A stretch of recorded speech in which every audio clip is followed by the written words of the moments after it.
हरे कृष्णा राधे राधे दोस्तों, आज हम आपको सुनाएंगे सोमवती अमावस्या की कथा, जिसे सुनने से ही अखंड सौभाग्य का आशीर्वाद मिलता है। तो चलिए शुरू करते हैं सोमवती अमावस्या की कथा। सोमवती अमावस्या के दिन भगवान शिव की उपासना की जाती है। ऐसी मान्यता है कि जो व्यक्ति सोमवती अमावस्या का व्रत करता है उसे उसकी सभी मनोकामनाएं पूरी होती है, साथ ही अखंड सौभाग्य की प्राप्ति भी होती है। इस दिन सोमवती अमावस्या की कथा का पाठ भी करना जरूरी है। तो चलिए जानते हैं कथा।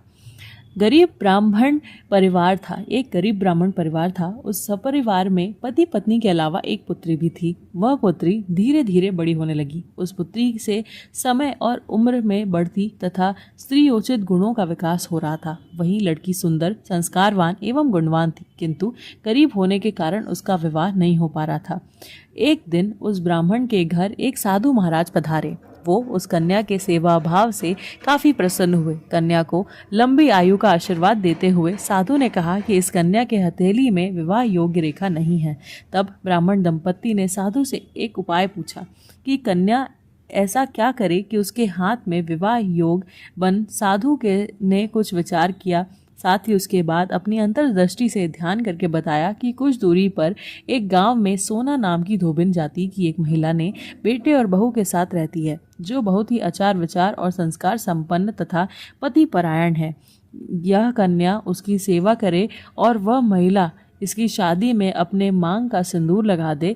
इसके बाद इस कन्या का विवाह हो तो इस कन्या का वैधव्य मिट सकता है। साधु ने यह भी बताया कि महिला कहीं आती जाती नहीं है। यह बात सुनकर ब्राह्मणी ने अपनी बेटी से धोबिन की सेवा करने की बात कही। अगले दिन कन्या प्रातःकाल ही उठकर सोना धोबिन के घर जाकर साफ सफाई और अन्य सारे काम करके घर वापस आ जाती है। एक दिन सोना धोबिन अपनी बहू से पूछती है कि तुम तो सुबह ही उठकर सारे काम कर लेती हो और पता भी नहीं चलता। बहू ने कहा, माँ जी, मैंने तो सोचा कि आप ही सुबह उठकर सारे काम करके खुद ही खत्म कर लेती हैं।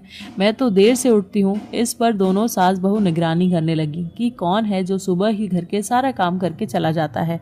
कई दिनों के बाद धोबिन ने देखा कि एक कन्या अंधेरे घर में आती है और सारे काम करने के बाद घर चली जाती है। तब वह जानने लगी कि सोना धोबिन इसके पैरों पर गिर पड़ी। पूछने लगी कि आप कौन हैं और इस तरह छुपकर मेरे घर चाकरी क्यों करती है। तब कन्या ने साधु द्वारा कही गई सारी बातें बताई। सोना धोबिन पति परायण थी, उसमें तेज था। वह तैयार हो गई। सोना धोबिन के पति थोड़ा अस्वस्थ थे। उसने अपनी बहू से अपने लौट आने तक घर पर ही रहने को कहा। सोना धोबिन ने जैसे ही अपनी मांग का सिंदूर उस कन्या की मांग में लगाया, उसका पति मर गया। उसे इस बात का पता चल गया।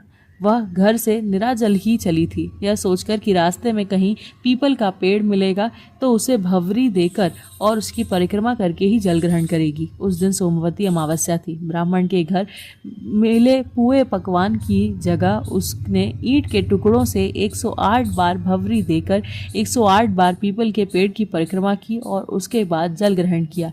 ऐसा करते ही उसके पति के मुर्दा शरीर में वापस जान आ गई। धोबिन का पति वापस जीवित हो उठा। दोस्तों, अगर आपको ये कथा अच्छी लगी हो तो कृपया हमारे चैनल को ज़रूर सब्सक्राइब कीजिएगा और लाइक और शेयर भी कीजिएगा। राधे राधे।